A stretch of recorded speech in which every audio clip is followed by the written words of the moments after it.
got a price.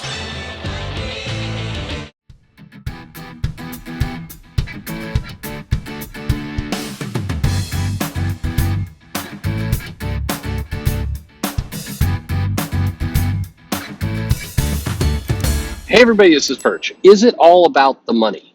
Um, so I've done some videos in the past about Alan Moore, and a lot of Alan Moore fans are committed. And I often get these kind of arguments that turn very circular very quickly around, hey, Alan Moore and his frustration with DC Comics and everything is because he's an artiste, and it's not about the money. It's about pride, and it's about owning work that you did, and everything. And so, these arguments often get made. And so to test those and to be a prick on my own end, I'll say, okay, so if DC said, fine, we'll give you the rights to the characters. You get to decide what to do with it. However, we get to keep all the money. It's not about money for you, so we're going to keep all the cash, and you can do whatever you want. Should Alan Moore take that deal? And the argument frequently goes to, that's a stupid argument, which in fairness it is. An artist deserves to get paid for their work. Okay, I agree with that, but you can't have it both ways. You can't say, it's not about the money, money doesn't matter, but at the same time, artists should be richly compensated for their work. Those two things don't stick together. And what's funny about that entire argument is I agree with big parts of it.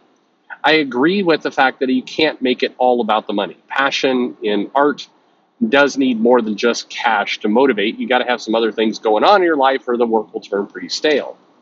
I also agree that, people who do work should be fairly compensated and, they should make money. So I agree with all the different pieces, but I don't agree with the absolute, it's not about money combined with, yeah, but we need to pay the people. And like that, it's the absolutism that gets you into trouble. So my thought process is, and my comment is, how much of this is about the money? And if you take somebody like an Alan Moore, he's upset for a variety of reasons. I've speculated on those reasons.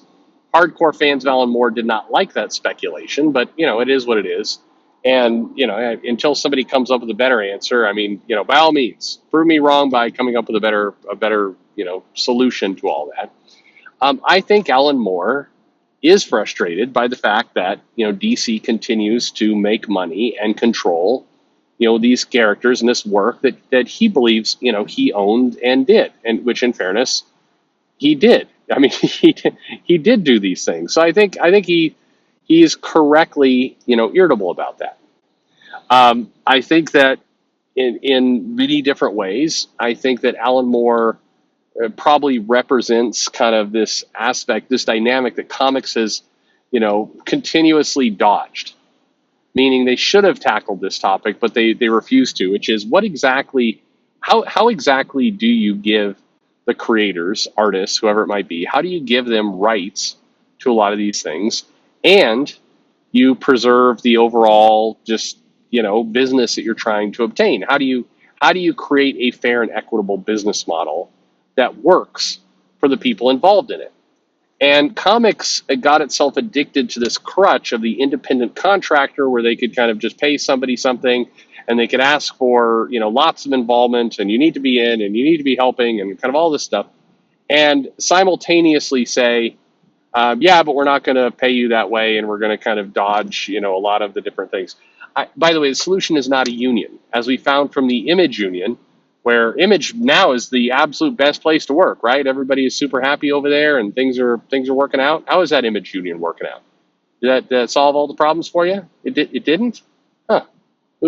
Can't believe it. Who would have ever imagined? I thought that would be the solution to all of life's problems, just having a union, because that's what Twitter says, that if you just have a union, then everybody gets paid and everything is perfect. So that was clearly the right answer, right?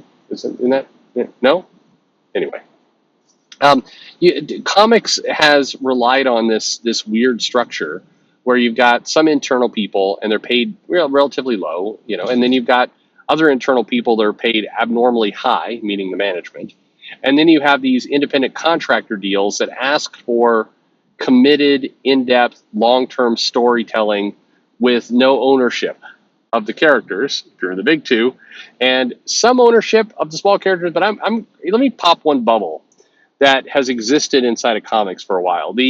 You get to own your own stuff that a lot of the indies have promoted as a big like this is how we're better and more fair than the big two. I mean, it's a good start to offer ownership and to allow people to have some skin in the game. It's a good beginning. However, there's a flaw, and the flaw is if the people you're doing business with, by and large, you're not Mark Miller, you're not Scott Snyder, you're not well off in the sense of you've been able to make a lot of money in the industry before going into this. A lot of the people who are involved in this deal do not have a lot of money, and they do not have the ability to go and do things by themselves. So it's a disingenuous deal that gets offered to a lot of these creators. Like, hey, you can own the rights to that, but you have no money backing, support, intelligence to actually do anything with this deal you own. So somebody is going to grift the shit out of you, and it's going to be an agent, or it's going to be any number of pieces of this equation that basically are going to take all that cash anyway. You're going to wind up with very little. And if you think I'm wrong about this, just go talk to some people who have lived in the own my own stuff world for 10 years or more, and surprisingly, not surprisingly, it is not turned out the way people hoped. It is oftentimes the money and the incentives don't follow the perceived value of what's being created. But it's all because comics has not sorted out that age-old question. In many cases, they want it both ways. I have seen pitches. Artists at times and writers have sent me contracts and emails that they're getting from publishers, and the publishers are selling them a complete crock of shit around, hey, this is going to be good exposure for you, and I know these terms suck ass, but this is going to be good for your career, and you do this, and then it's going to be better for you later, and by the way, you get your foot in the door here, and it's going to lead to more stuff, and by the way, you're getting some ownership, so if there's a Hollywood deal in here, you're going to be the first person to take the money off the table. Like, they put all this stuff out there, and it's crap. I'm sorry. It is a lot of the selling that goes in there is complete and absolute horseshit. It is. It doesn't mean that you shouldn't fight for some of those terms. It doesn't mean that ownership's not important. It clearly is. But, if you're telling somebody who is clearly new to the industry and you're selling them a bill of goods around, this is going to be important for your career, and yeah, we're going to screw you a little bit, but we're really not screwing you. You're actually giving you an opportunity here, and this will be, you can knock this one out of the park, and then there will be more work for you down the road and later, and blah, blah, blah, blah, blah, blah, blah, blah. This is how a lot of this stuff goes. And it is all indicative of an industry that has not figured out just a normal, common way to pay people. And there are other industries. Advertising is one. Not so much movies, but there's other industries where people have faced this challenge, figured it out, and and been able to make it work. And that is exactly where comics needs to get to. So, is it all about the money? No, it's not all about the money, and it can't be all about the money. But it also does need to be a little bit about the money. The money has to be reasonable to give people the ability to actually get work done. And please, please, please, for the love of Christ, do not get in here and tell me about how SJW writers don't deserve any money. That is irrelevant to the fucking point that's being made here.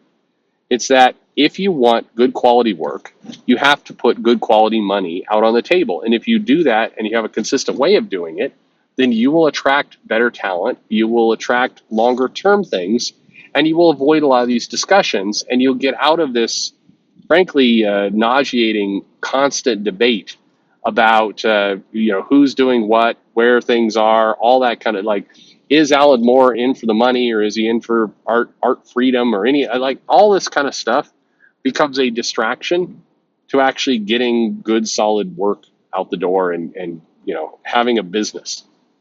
And that, I guess that's the thing I'll leave it. Comics desperately needs to be a business. What it is right now is not a business. It's just not. It would be nice if it could be. It would be wonderful if people took stuff seriously. But right now, comics is not a business. Sad to say. Well, and I'm being extreme. Of course, it's a business, but it's not a sane, functional business. And it could be relatively easily. It could be. There's plenty of ways for comics to, basically put a business model in play for, the people who work inside of it to make sense and be more consistent in the process. I'm still convinced that a publisher that just had a logical business model that was easy to explain, easy for creators to engage with, people could go back and forth. A company that would just do that would clean house because everybody would be so shocked by the maturity of just a functioning business that, it would all work out. Anyway, let me know what you think. Thanks for listening.